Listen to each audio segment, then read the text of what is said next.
السلام عليكم ورحمة الله وبركاته. نحمده ونصلي على رسوله الكريم، أما بعد. أحسن الكلام كلام الله، وأحسن الهدي هدي محمد صلى الله عليه وسلم.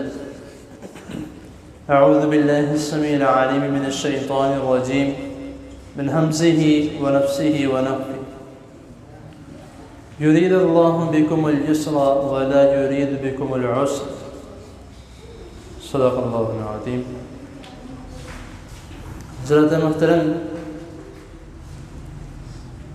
اللہ رب العزت نے قرآن مجید میں بھی اپنے بندوں کے لیے یہ الفاظ بیان کیے ہیں کہ اللہ تعالیٰ اپنے بندوں کے ساتھ ہمیشہ آسانی کا ارادہ فرماتے ہیں اور اپنے بندوں پر کسی بھی قسم کی کوئی تکلیف، کوئی مشکل نہیں ڈالتے، کوئی بوجھ نہیں ڈالتے. اور پھر یہ جو بندے ہیں تو یہ اس کے برعکس کیوں چلتے ہیں؟ سوال ویسے کرنے والا ہے کہ جب اللہ تعالیٰ ہر بندے کے ساتھ آسانی پیدا کرنا چاہتے ہیں اور آسانی کا ارادہ کرتے ہیں تو یہ بندے اپنے لیے مشکل کے پیدا کرتے ہیں. حضرت عبداللہ بن عمر رضی اللہ تعالی عنہما، حضرت عمر بن خطاب رضی اللہ تعالی عنہ کے بیٹے ہیں، یہ بیان کرتے ہیں کہ رسول اللہ صلی اللہ علیہ وسلم نے فرمایا کہ اللہ رب العزت نے اپنے بندوں کو بہت سی رخصتیں عنایت فرمائی، اور جو لوگ اس رخصت کو پا لیتے ہیں، یعنی کہ اسی کے مطابق چلتے ہیں، اللہ تعالیٰ کو وہ بندے بہت زیادہ پسند ہیں. لیکن جو اس رخصت کو پامال کرتے ہیں، یعنی کہ لیتے نہیں ہیں، تو اللہ تعالیٰ کو وہ بندے اس طرح ناپسند ہیں جس طرح نافرمانی کرنے والے ناپسند ہیں. اب جس طرح مثال کے طور پہ جو ہمارا موضوع چل رہا ہے مسافر کی نماز کے متعلق، کہ قصر کی نماز، قصر نماز جو ہے، یعنی کہ مسافر سفر میں جو نماز پڑھتا ہے، کہ اللہ تعالیٰ نے اس کو ایک رخصت دی ہے کہ وہ اپنی نماز جو ہے، ظہر کی نماز ہے، 12 رکعات ہے، 4 فرض، 4 سنتے پہلے، 2 سنتے بعد میں، یہ 2 نفل پہ. تو یہ رسول اللہ صلی اللہ علیہ وسلم نے فرمایا کہ اللہ تعالیٰ نے اس کو تحفہ دیا ہے کہ اس کی 12 رکعتوں کی نماز، حالانکہ اس میں سجدے بھی ہیں، رکوع بھی ہیں، ثواب بھی زیادہ ہے، لیکن سفر میں 2 رکعتیں پڑھنا، وہ 12 رکعتوں کا جو ثواب ہے وہ صرف اور صرف 2 رکعتوں میں اللہ تعالیٰ نے کنورٹ کر دیا. تو یہ پھر اس رخصت کو چھوڑ کے اپنے لیے مشکل پیدا کرنا.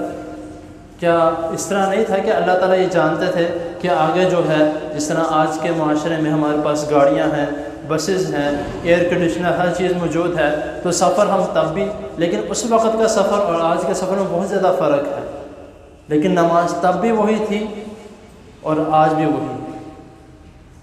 تو اسی لیے اس نماز کو، یا جو اللہ تعالیٰ نے ہمیں رخصتیں عنایت فرمائی ہیں، اس کو چھوڑ کر اپنے اوپر جان بوجھ کے مشکل پیدا کرنا کہ میں نے تو یہی عمل کرنا ہے، یہ پھر اپنے ساتھ زیادتی کرنے والی بات ہے. جب اللہ تعالیٰ اس شخص کو پسند فرما رہے ہیں جو اللہ تعالیٰ کی رخصت کو پا لیتا ہے، جو اللہ تعالیٰ نے اس کو رخصت دی ہے اور اس کو اپنے لیے لے لیتا ہے، تو ہمیں مشکل میں پڑنے کی کیا ضرورت ہے؟ تو اللہ تعالیٰ نے تو فرمایا لا یکلف اللہ نفسا، کہ میں اپنے بندے پر کسی بھی قسم کا کوئی بوجھ یا کوئی ظلم نہیں کرتا، بندے اپنے پر خود کرتے.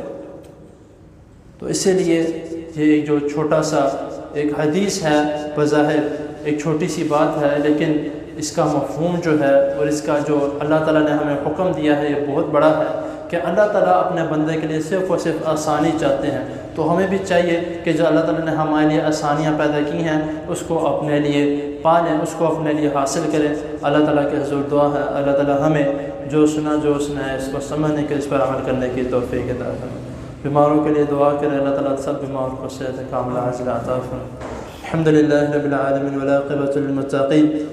اللهم صل على محمد وعلى آل محمد كما صليت على إبراهيم وعلى آل إبراهيم إنك حميد مجيد. اللهم بارك على محمد وعلى آل محمد كما باركت على إبراهيم وعلى آل إبراهيم إنك حميد مجيد. ربنا آتنا في الدنيا حسنة وفي الآخرة حسنة وقنا عذاب النار. ربنا ظلمنا أنفسنا وإن لم تغفر لنا وترحمنا لنكونن من الخاسرين. يا شافي الأمراض اشف مرضنا ومرضى المسلمين. اللهم اشف مرضنا ومرضى المسلمين. اللهم اشف مرضنا ومرضى المسلمين. اللهم اشف مرضنا ومرضى المسلمين. اللهم إنا نعوذ بك من جهد البلاء ودرك الشقاء وسوء القضاء وشماتة الأعداء. اللهم إنا نعوذ بك من زوال نعمتك وتحول عافيتك وفجاءة نقمتك وجميع سخطك. لا إله إلا أنت سبحانك إني كنت من الظالمين. يا حي يا قيوم برحمتك نستغيث. رب ارحمهما كما ربياني صغيرا. رب ارحمهما كما ربياني صغيرا. رب ارحمهما كما ربياني صغيرا. ربنا تقبل منا إنك أنت السميع العليم وتب علينا إنك أنت التواب الرحيم. وصلى الله تعالى على خير خلقه محمد وآله وأصحابه أجمعين برحمتك يا أرحم